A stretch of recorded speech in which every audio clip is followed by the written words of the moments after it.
Shakespeare once said all the world's a stage, but he didn't tell us how to get there. This is Steps to the Stage, a 7th Street Theater podcast. I'm your host, Colin Pinedo, and let's get the show going. Thank you, places!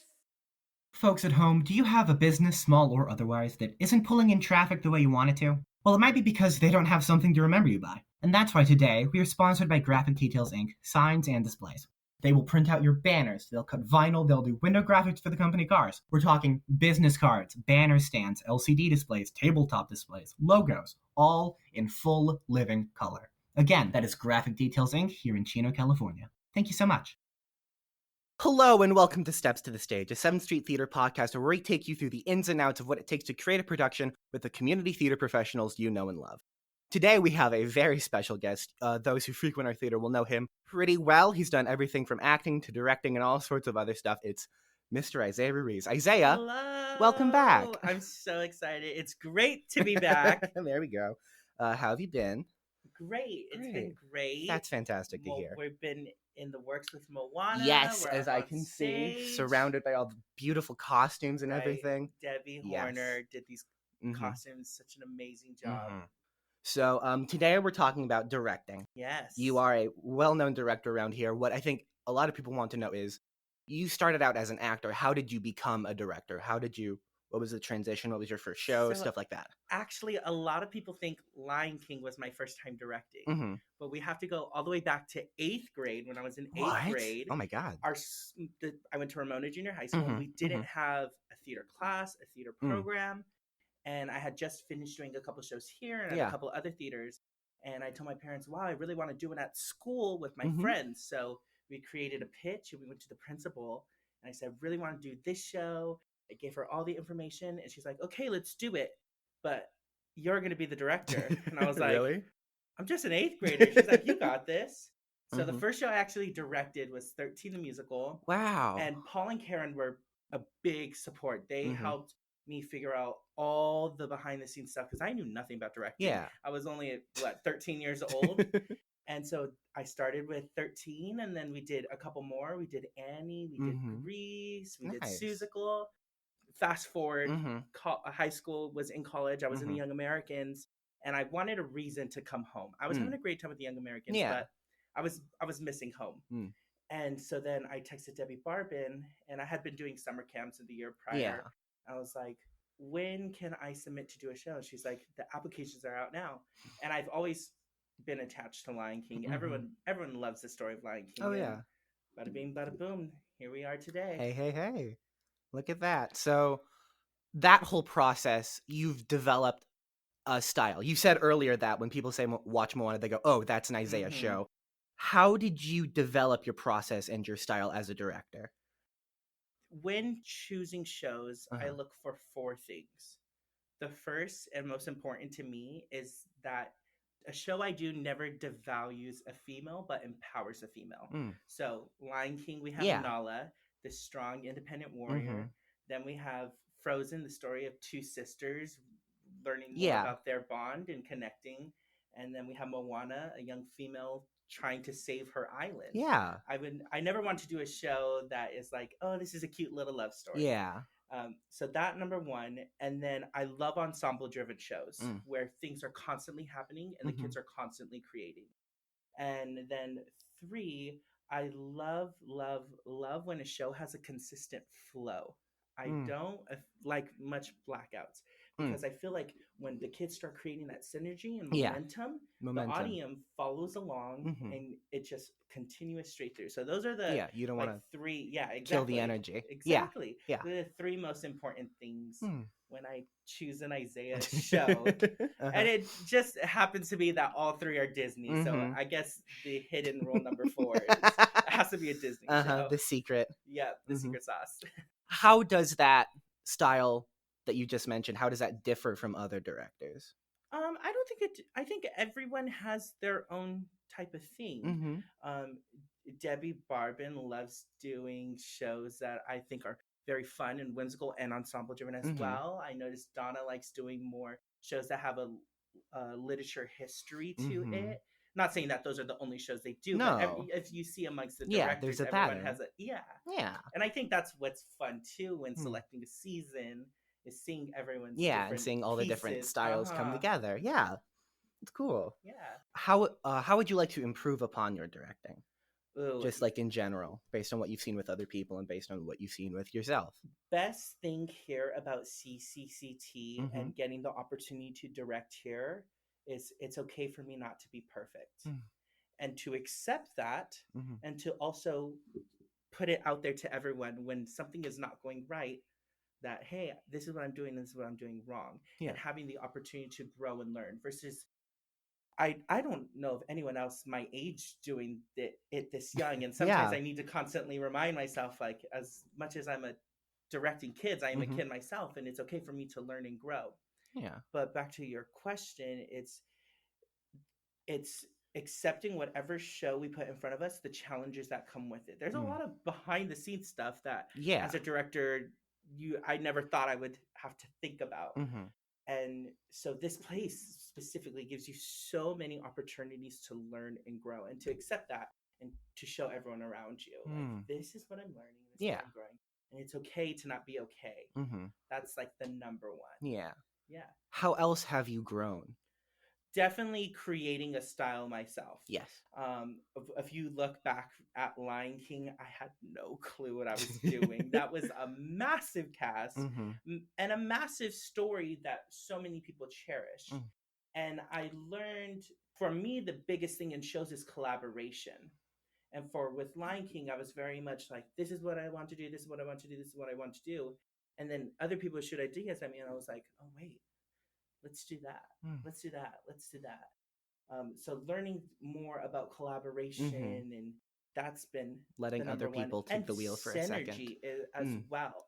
It's synergy is different than energy. Mm-hmm. Energy is something that is given. Yeah. But synergy is created amongst the team themselves. Learning how to do that has been awesome. So take, for example, Frozen, which is a show that you did that we just talked about. What is like the whole directorial process like for a show like that? Okay, so Frozen was a different circumstance than Lion King, because Lion King, I had an entire year to think about what I wanted to do. Mm-hmm. And we were in the middle of Lion King when we chose Frozen. Because Frozen was like right out the gate in January. Exactly, in January. And Lion King closed, I believe, somewhat in October. Mm-hmm. And so then to try to find time to meet within the holiday seasons. Mm-hmm. Oh, and yeah. Think it was a whole, that's a whole process in itself. Mm-hmm. What was the question again? I'm so sorry. What was the directorial process for Frozen?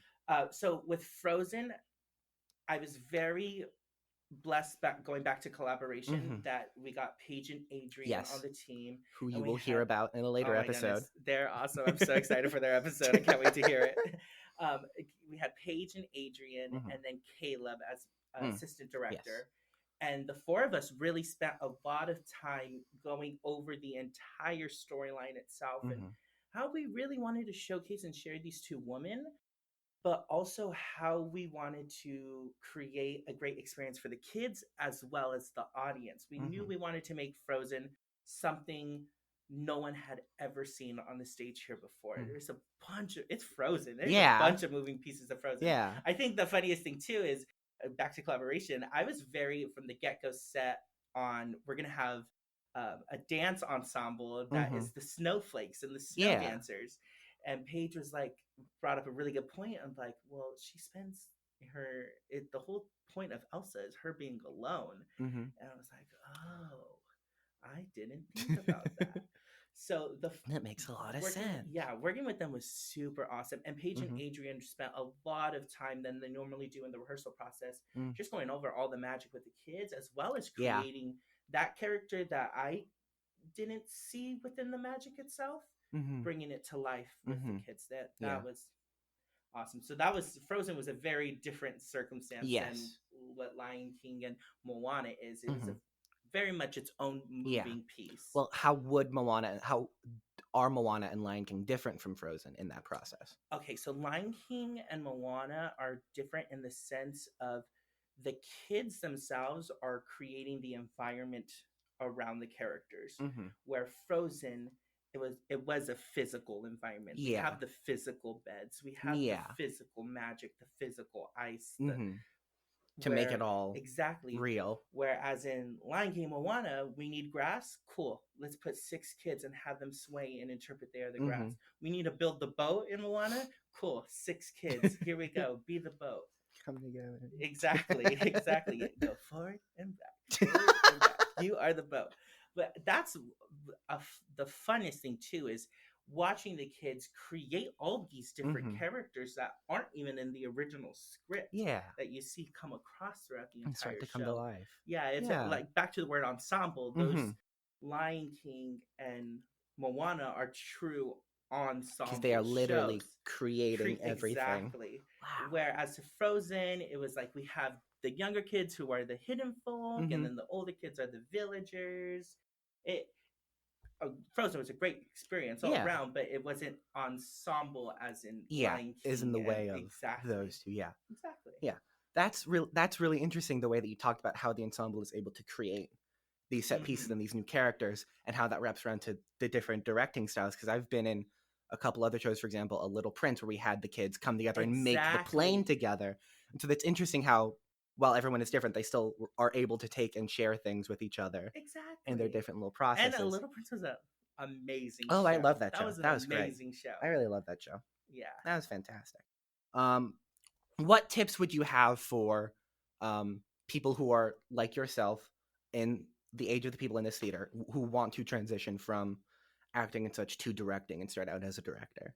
First thing you have to do is go out into the real world and get some real world experience. I learned so much here, but going out and learning from people who weren't here was also awesome as well, because I was able to bring in tools here from out there. Variety. And also me leaving created the shift between child and adult. So when I was here as a kid, I was young Isaiah and I student directed, and then I went and did Young Americans, and when I came back, it was a whole new group of kids that gave me the opportunity to show hey, I'm a grown up now, and I'm grown up. That number one. And then number two, try to get opportunities to, again, student direct, student lead classes, work on workshops, because that's where you learn the most. And with that being said, the number one thing I always tell people when they're like, I want to be a director, is I always say, put yourself in the room, ask to be in the room versus waiting to be asked to be in the room. I remember I first asked Jessie when she was doing Hairspray. I was like, I would like to be your student director. And she was like, yeah, that'd be awesome. And then again, I asked her again for In the Heights. And then I asked if I can help with summer camps. Like, don't sit around and wait for opportunities to open up. Create the opportunities for yourself. That's what I always tell people who want to come into this unique industry, especially children's theater. Oh my goodness, it's so fun. Whole different ballgame, almost. Yeah. Picture this for me. Warm food, right? People chitting and chatting all around you like it's a big family. Take a whiff in. Breathe it in deep. What do you smell? What is that? What is it? Tomato? Ooh, a little bit of garlic? Yeah. Perhaps a bit of that mozzarella cheese? Oh, you know it. Open your eyes. Where were you? That's right. Canateros, dine under the vine with a hand-tossed pizza made the old-fashioned way. You know what I mean? None of that deep-fried gunk like at those national chains. No. If you want good quality, family-made Italian food, go to Canateros. Trust me. What have you noticed working with other directors like Jessie or other people like that? What have you noticed in terms of, this is kind of circling back to the question earlier, but what have you noticed about their styles, and what have you taken from their ways of directing, and how have you added that into your own? Everyone, again, has a unique style, and the number one thing I have taken is collaboration with the children. Let them first get up and show you what they want to do with a scene or a number, and then adapt to that, because they're smart. Children are smart. Oh yeah. And I like to treat them as an equal, as a pair, or as if an older brother. I don't like to being imposing. Exactly. Yeah. It's their show at the end of the day that's going up. It's not for my them. show. It's exactly. Yeah. So I think that's the number one thing I've taken, is listen to the kids. What do the kids want to do versus what do I want to do? Yeah. That's a really nice sentiment. That's a Yeah. Number one person I learned that from is Donna Rice. Oh, that's And I was very blessed, going back to mentors and stuff, that Donna and Jesse and Paul and Debbie, especially within Lion King, were my backbone. If I ever had a question, they were there at a blink of an eye to pick up the phone or to be at rehearsal to help me Be able to figure help out you the on the way. challenges that were coming. Yeah. What have you learned in that instance from something like Young Americans in that transition from child to adult outside of this theater? It's a scary world. That's the number one thing. And the number one thing I realized is in Young Americans was CCCT is so unique in giving diverse opportunities versus in the real world, it's adapting now, but me being a Latino in the real world, some of the roles I got here at CCCT, I wouldn't get those opportunities in the real world. And so coming back and directing gave me the mindset as create new opportunities for people who don't normally get the opportunities. Be able to give them. So when casting a show, I never go in with an idea of for who I want as a role, or even ethnically or physically. You just let yourself I'm all about the energy that one, the kid brings, and two, who needs it? Who needs it? You might have a kid who's been in the ensemble the past like 9 shows and has never had the opportunity to be the lead, to flex the muscles that they have. Exactly.